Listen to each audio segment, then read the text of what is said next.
कथा एक औरत की जिसका नाम था वैराग्यवती। ध्यान से सुनिएगा, वैराग्यवती की कथा आपको बहुत इंस्पायर करेगी और बहुत कुछ सीखने को मिलेगा आपको। उस लेडी का नाम है वैराग्यवती और ये भगवान विष्णु की परम भक्त हैं। भगवान विष्णु को बहुत मानती हैं, बहुत पूजती हैं। एक मंदिर में बैठ के भजन कर रही हैं वैराग्यवती, और जिस भवन के पीछे मंदिर, किस भवन में वो भजन कर रही हैं, उसी भवन के पीछे, उसी मंदिर के पीछे एक चोर उसी मंदिर में चोरी करने का प्रयास कर रहा है। एक चोर उसी मंदिर में चोरी करने का प्रयास कर रहा है। अब भजन की आवाज जब उसके कानों में गई तो चोर को ऐसा लगा कि ये जो लेडी है वैराग्यवती, इसको बेवकूफ बनाया जा सकता है, ये भगवान में बड़ी आस्था रखती है।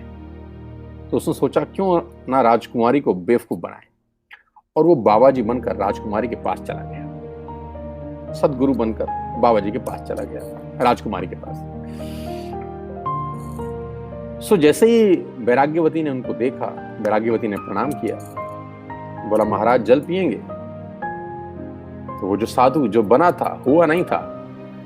साधु होना मुश्किल है, बनना आसान है।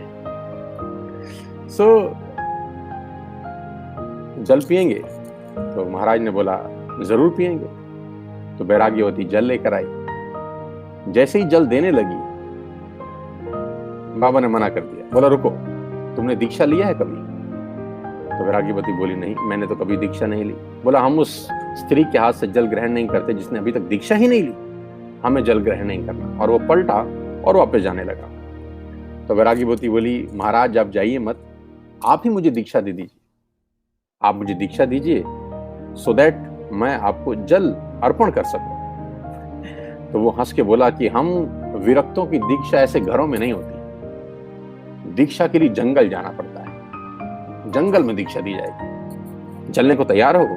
तो वैराग्यवती बोली महाराज अगर मेरा कल्याण हो तो मैं जंगल में जाने को भी तैयार हूं।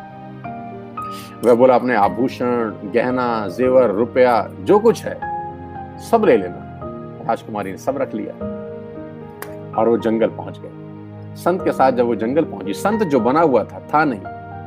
अब घोर जंगल में जाकर उसने वैराग्यवती को एक वृक्ष के साथ बांध दिया। घोर जंगल में जाकर उस संत ने, जो संत बना था, वैराग्यवती को एक वृक्ष के साथ, एक पेड़ के साथ बांध दिया और बोला देख ये गुरुजी का बंधन है और हम 7 दिन के बाद आएंगे, उससे पहले खोलने का प्रयास मत करना। और वो रुपया, पैसा, गहना सब लेकर चला गया। अब वो काहे को आने वाला था, सो नहीं आया। दूसरे दिन वैराग्यवती के पिता जो राजा थे, उसने देखा कि वैराग्यवती घर नहीं लौटी। तो पूरे शहर में, पूरे गांव में ढूंढा गया, वैराग्यवती का कहीं पता नहीं। तो राजा खुद अपना घोड़ा लेके जंगल में उसकी खोज में निकले। अब जब खोज करते देखे तो देखा वृक्ष से बंधी हुई बेटी। वृक्ष से बंधी हुई बेटी को देखकर कहा बेटी तुम्हें कौन बांध गया? बोला मेरे गुरुदेव ने मुझे बांधा है। तो राजा बोला पगली, गुरु ऐसा नहीं करते, कोई छगन वेशधारी तुझे मूर्ख बना गया है, आ मैं तुझे खोल दूं, आ घर चले। वैराग्यवती ने कहा नहीं पिताजी आपको प्रणाम है, पर गुरुजी का बांधा हुआ बंधन नहीं खोल सकती। राजा ने बहुत समझाया पर वैराग्यवती नहीं मानी। राजा चला गया। 2 दिन हो गए, बंधी रही। अब भगवान की भक्त थी। कहते हैं भगवान नारायण का सिंहासन डोलने लगा। भगवान ने नारद जी को कहा कि जाकर पता लगाओ कि दिक्कत क्या है।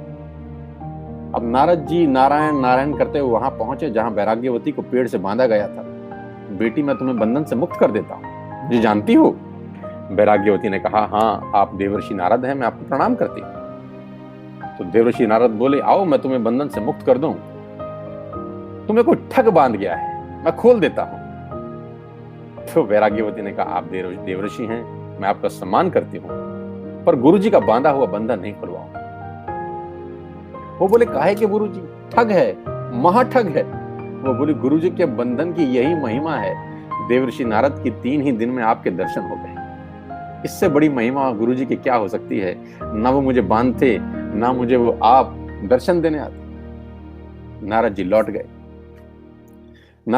गए। नारद जी सीधा भगवान के पास पहुंचे। अब भगवान के पास पहुंचे तो उन्होंने भगवान जी को पूरी कथा सुनाई। बोला प्रभु चलो, आप ही चलो।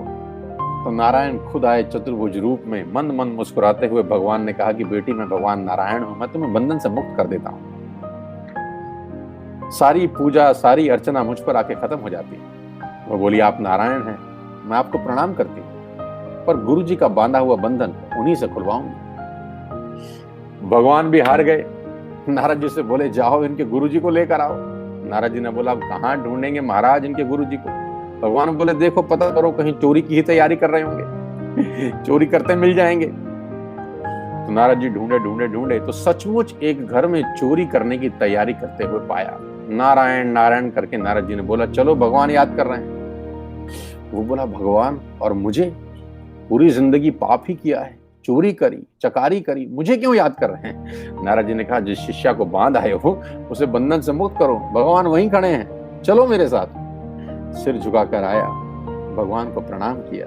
भगवान ने कहा, गुरुदेव, शिष्या को बंधन से मुक्त करो। बेचारे ने लजाते हुए संकोच से रस्सी खोली। पर वैराग्यवती ने बंधन मुक्त होते ही हाथ जोड़े। किसको? भगवान को नहीं, गुरुदेव को, जो चोर था। और क्या बोली? गुरु गोविंद दो ही खड़े, काके लागू पाँव। गुरु गोविंद दो ही खड़े, काके लागू पाँव। बलिहारी गुरु आपनो, गोविंद दियो मिलाए। क्या आपकी बलिहारी जानती हूं? आपकी वजह से गुरु के दर्शन हुए। आप ना होते तो गुरु के दर्शन कैसे होते? आस्था, मैं बोलता हूं दोस्त, आस्था, सच्ची आस्था हो। अगर सच्ची आस्था हो, गुरुदेव के प्रति सच्ची आस्था हो, गुरु कैसा भी हो, गुरुदेव के प्रति सच्ची आस्था जीवन में क्या चमत्कार नहीं करता। गुरु जरूरी है।